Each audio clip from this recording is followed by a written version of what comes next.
guys, it's Hannah, and today I'm coming to you with a video about 5 books that you need to read. I filmed a video just like this a little while back called 7 Books You Need to Read, and it was basically me just kind of doing a wrap-up of some books that I've read somewhat recently and really loved and I just recommend. And it's kind of my way of doing a recommendation slash wrap-up video, and you guys really liked that video. I really liked making that video, and I have 5 more books that I read kind of recently. One of them I read a while ago, but I haven't talked about it much, that I just thought that I should recommend to you all because some of them I think are kind of underhyped and don't get enough attention, and other ones are pretty hyped and definitely get enough attention, but I really like them and I just wanted to share. I also like these videos because I get to pick like a wide variety of books, so I'm not sticking to a specific genre or category or anything like that. Like I have adult in here, I have YA contemporary in here. It's a nice mix of stuff. So yeah, without any further ado, let's get into 5 books that I think you need to read. The first one I have to recommend is a book that I know a lot of people read right when it came out. It came out in September, and a lot of people really enjoyed it, rightly so,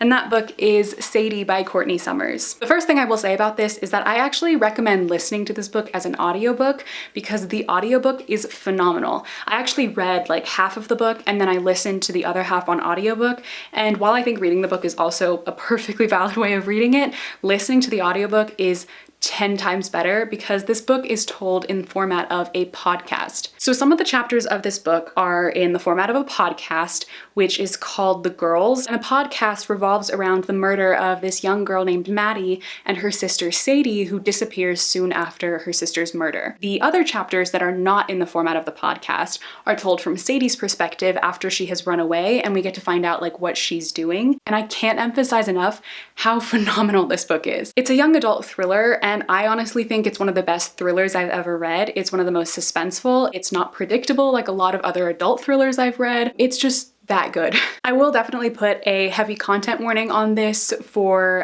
child abuse, specifically like sexual abuse, so be aware of that before you go into this book. It can also get pretty graphic and violent sometimes, so just be aware of those things before you decide to pick this book up. But if you are okay with reading those at the time, then I highly recommend you try this book out. Try the audiobook out if you can, because ooh, it's chilling. The next book I have to recommend is another YA contemporary, and it actually has kind of a similar vibe to Sadie now that I think about it. I guess I'm in kind of like a podcasty mood. I don't know why, I don't even listen to podcasts, but apparently I like them in my books. But the next book is Radio Silence by Alice Osman. Radio Silence is a book that I feel like I had seen on like Instagram a lot, but I hadn't heard anything about it really, and I knew that it had a very like small and strong following. Like the people who have read it love this book and they say it's like their favorite book, and now I understand why. But I don't think that this book gets as much hype as it deserves, even though it does have like its support system. I think this book needs to be like more mainstream. It's like that good. This book is kind of difficult to explain because I feel like saying too much about it gives stuff away. Like I knew nothing about it before I started it, and I think that's the perfect way to go into it because once again, it has a podcast element to it, and it's so good when you don't know what's going to happen. In general, the story follows this girl in high school whose main like focus in life is just doing well in school. Like she's very studious, she's very smart. Her dream is to get into Oxford, and she doesn't have too many close friends because she spends so much of her time just studying, but she has a really big passion for drawing fan art for this podcast called Universe City that she loves to listen to. I don't really want to say anything else because I don't think you should know anything else before you go into it, other than this story is incredibly diverse. It has fantastic representation. The main character is bi, she's also a lesbian. Most of the characters in the story are not straight, and there are lots of characters of color. Like it's so well done in terms of the diversity of the different types of characters we get to see, but the story itself as well is just heartbreaking and beautiful and so real and raw to some of the emotions you feel while you're growing up in high school, dealing with family. I will also say definitely a content warning for like abusive parents. That's one of the themes that the story kind of deals with, so be aware of that before you go into it, but could not recommend this book enough. I adore it and it does not get enough love. The next book I have to recommend is one of the ones that I actually just finished, and I loved it. I loved this book so much. And that is The Secret History by Donna Tartt. I feel like it took me so long to read this book. I heard so many people talking about it for a very long time, and I don't know why I didn't pick it up. I think I was just intimidated by it because it seemed like very pretentious, and it is, but with a very good purpose. If you don't know what this book is about, it basically follows the story of this guy who transfers from his like small community college in California to this prestigious school in Vermont where he wants to study English, and especially he wants to study Greek because he's been studying Greek at his old school and he really likes Greek, and he wants to take some more Greek classes.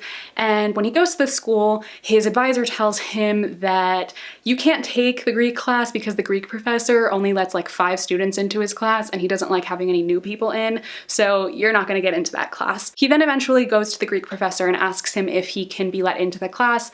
Eventually the professor lets up and he gets into the class, and he meets the students who are in this class, and they're all pretty eclectic to say the least.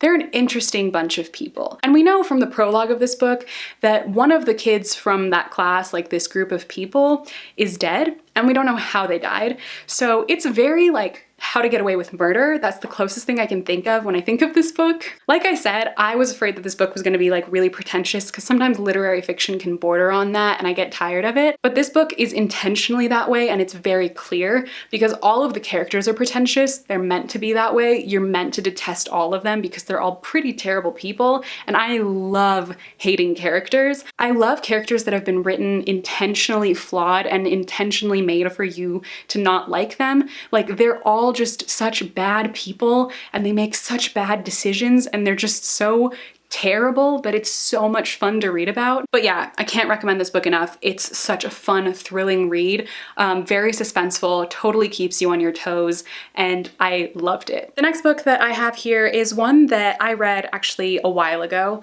and it's one that I couldn't talk about for a very, very long time because it was one of those books that just was such an emotional book for me to read, and it was so difficult yet so needed for me that like I just did not know how to talk about it, so I never did after I read it. Like, I gave it a rating on Goodreads and then I never talked about it ever again because I just couldn't let myself. Until now, at this point, I feel like I am ready to talk about it. I feel like I've put enough distance between myself and it to be able to talk about it, and now I can see it more objectively and I see how much it's mattered to me. And that book is Paperweight by Meg Haston. This is a book about a 17-year-old girl named Stevie who has an eating disorder, and she is sent to an eating disorder treatment center where she is in treatment for bulimia. The story mostly revolves around the relationships that she has with her family, especially with her brother and with this girl that she was dating for a while. So a lot of the story revolves around these relationships that she has and the way she views herself in them, the way other people have treated her and how that's affected her.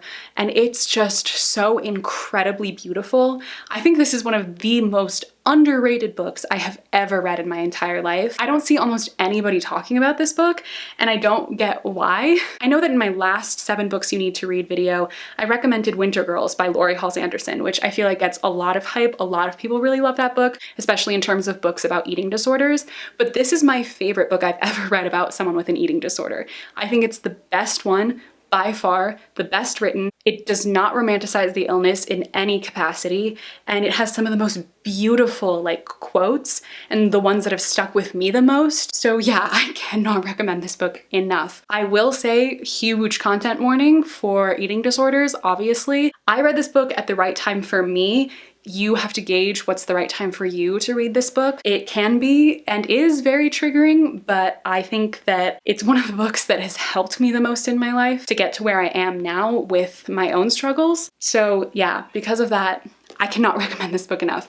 It's phenomenal and it deserves so much more love. And lastly, the very last book on my list of 5 books that you need to read is one that I read really recently because it just came out recently and absolutely loved. I thought I would like this book, but I didn't think I would love it as much as I did.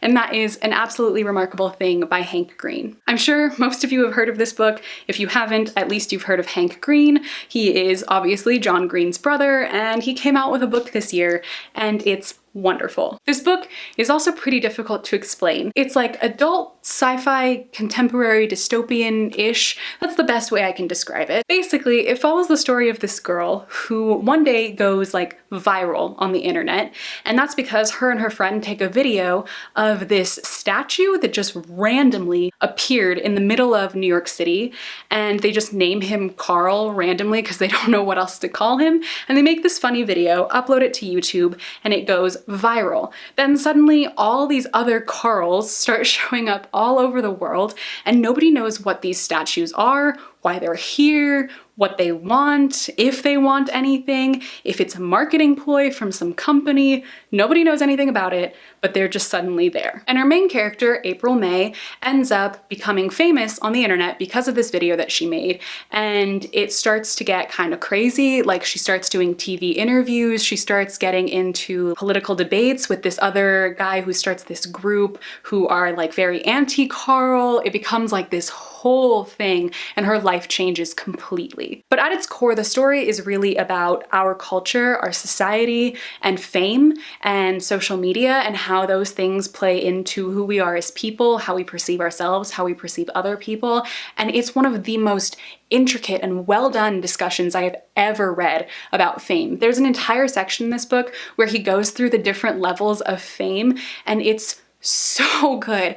I absolutely loved it. I cannot express how well written and captivating this book was. I loved April as a main character. She's very, very flawed. She makes a lot of bad decisions, and I love her because of that. I love unlikable main characters, and she is one of my favorite kinds of unlikable main characters. She's done like exactly the way that I like those characters, so it was a joy to read. But yeah, I could go on and on. There are a number of reasons why I think this book was so fantastic. But for some reason, I feel like I haven't seen that many people recommending it. Maybe not that many people like it, and I just really liked it. I don't know. I adored it. I highly, highly recommend it, and I think more people should read it. All right, so there you all have it. That is it for my list of 5 books that you need to read. I hope you all enjoyed watching this video. Let me know in the comments down below if you've read any of the books that I mentioned in this video, if you would also recommend them. Did you like them? Did you not like them? I'd love to hear your thoughts. Also, please let me know if you do like these videos. I will continue to make them. They will probably be different numbers every single time. Like my last one was 7, this one's 5, but it just kind of depends on how many books I really loved and really want to recommend to you all. But yeah, just let me know if you guys like these. I'll definitely make more. If you'd like to follow me on any of my social media, all my links are in the description box as always. But thank you all so much for watching this video. I hope you enjoyed, and I will see you in my next video. Bye!